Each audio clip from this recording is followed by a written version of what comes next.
Okay, I'm a little irritated right now. This is a quick rant just to kind of get something off my chest.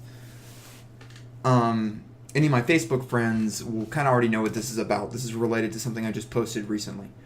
Um, but to anybody reading the blog or anything like that, maybe this will hit home. I hope that some of the points here make sense. But we as a society are becoming increasingly social in the virtual sense. We want to have access to a bunch of people, and we love having access to the internet and all these avenues so we can communicate and we can hopefully get information from other people. The problem is, what's the quality of that information, right? You know, people can talk about Wikipedia and other, online resources that might be of dubious quality. And I'm not going to discuss that right now. I'm just going to talk about individuals themselves, specifically relating to things like Facebook. When you ask a question to your Facebook friends list, let's keep it in my wheelhouse, in my area, about fitness, health and fitness. Well, think about the people whom you're asking. What kind of cross-section of the population is represented by your Facebook friends list? I mean, are they all doctors? Are they all lawyers? Are they all fitness professionals? Are they trainers? And if they are trainers, are they any good? This is a big question to ask. So, I bring this up because people often will post something online about their health. Oh, this muscle hurts, or this, I'm having this problem training or losing weight, or I can't get stronger at exercise X, or whatever. It could be a million different things. And they make a big point to put their problem out there and act like they want a solution to it, they want an answer to it. But they ask it in such a way that it's sort of like they're asking, what's the best way to refinish my cabinets? Just give me a little handyman around the house kind of piece of advice. Well, I'm going to be totally blunt here. The average person doesn't know anything about exercise. They just don't. And it's not to be arrogant. It's just there are so many myths out there. There's so much misinformation, so much dogma, so much tribal knowledge, and just stuff that people have heard, and they don't even remember where they heard it. They just know that they heard it, and so then they regurgitate it to someone else, and just passes along like that. And at the source, it may have originally been decent information, but it's like that game of telephone, right? It carries along, and by the time you hear it, it's completely changed. It's completely out of context, and it's just another little nugget, a little exercise rule that somebody gives you, or a health rule. So when coming back to this idea of thinking about whom you're asking, when you ask a question to your friends list, you put it up on a status update and say, hey, I want help with X.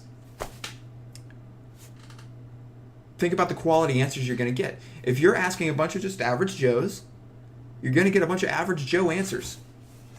And for some things that may be fine. Personally, I think that when it comes to health and exercise and things like that, that is not okay.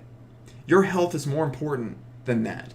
It is more vital to you than, an interior decorating problem, or what movie should I go see tonight. This is one body that you have, and you have to take care of it. So if you're going to ask for advice, try to seek it from somebody who's qualified. That becomes an issue, I mean, if you're ignorant enough, or I don't want to say ignorant in a bad way, but if you're just uneducated on the subject enough that you have to ask a question to just a random group of people, because that's what your friends list is. It's pretty much a random smattering of people from all walks of life for most people on Facebook.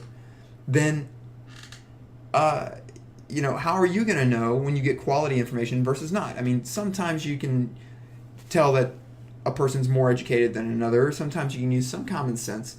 But really, you might be lacking in that perspective. You almost have to establish beforehand who's credible and who's not. So I'm saying this as a cautionary little rant. I've seen people post things that are just, they're obviously looking for help, but they don't know really how to get it. And then unfortunately, what ends up happening, and something that just happened recently, I commented on something because I was trying to help a friend of mine out, and somebody else came in and had a different opinion, and frankly, it was just uninformed. No offense meant to this person. They might be a great person. Not informed on the subject of exercise and nutrition and the kinds of things that we were talking about. I'm more qualified, at least a little bit. So I commented, and it was taken a bad way because I was kind of firm in saying that you have to get information from somebody who's qualified, and apparently somebody got a bruised ego about it. Health goes beyond ego.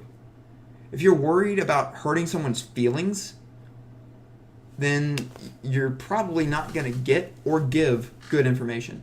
When I give advice to someone, I give them the information they need. I try to give it in a tactful way, but sometimes that doesn't happen.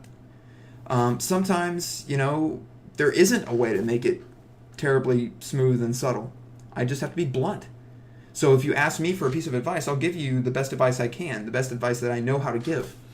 Sometimes it may not be what you want to hear, but if you want to hear just what you want to hear, well, continue asking questions on Facebook. Then you're going to get a million different things from every direction, all these peanut gallery answers that may have nothing to do with the subject. But if you know somebody who's really qualified in a field, then seek that person out first. Maybe not just one person. Hopefully you know more than one, and you can get multiple, perspectives and opinions. But that's the thing. If it's all opinion, I don't know if it's really qualified, particularly in something like health. There should be some facts there. There is science to exercise. There is science to nutrition. There is information out there that we know, we have access to. And those of us who've had some education in that know how to tease out or to parse out sense from nonsense. And any good professional will want to help you with that. So learn how to seek those people out. It's kind of like, if somebody asks a question on legal advice, maybe they're in the middle of a lawsuit or something. I'm probably not going to comment at all. Or if I do, it'll just be something in support of that person.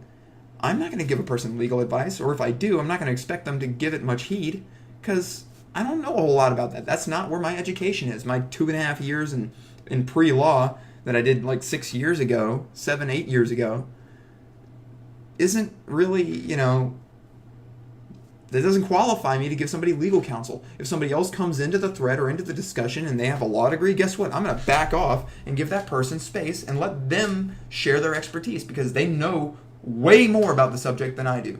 Likewise, if somebody asks a health or exercise question, that's my field. So I'm probably more qualified than some average Joe off the street, I would hope. I've been studying this for years. I hope some of it has started to stick. So know who you're asking. And be aware that just because somebody says something with conviction doesn't mean they know what they're talking about. There are plenty of idiots out there who think they have all the answers. Most of the people in my experience that are really knowledgeable always leave room for themselves to be wrong. They always leave room for their own knowledge to grow. They don't have a big ego about things. So pay attention to that. And to trainers out there, or any fitness pros, anybody that might be watching this, the few of you who might be interested, just think about making sure that you pass this message on. Not specifically my words or my video, but just the idea that you have to show people the difference between a qualified opinion, an educated opinion, and one that just comes from somewhere out of the blue. So anyway, that's my little rant there. It ran a few minutes longer than I wanted to, but I had to get this off my chest. So once again, if you're going to ask a question, know where you're asking it, know why you're asking it, and know whom you're asking. Because if you don't have those bases covered, there's no telling what kind of response you're going to get. So yeah, that's my little rant. New blog coming soon. Hopefully a couple new videos on specific exercise and health content coming soon as well. So thanks to everybody out there who's been supporting me and made comments and has watched these things. So until next time, take care, and thanks for listening, and give me any feedback that you feel like sharing. Thanks.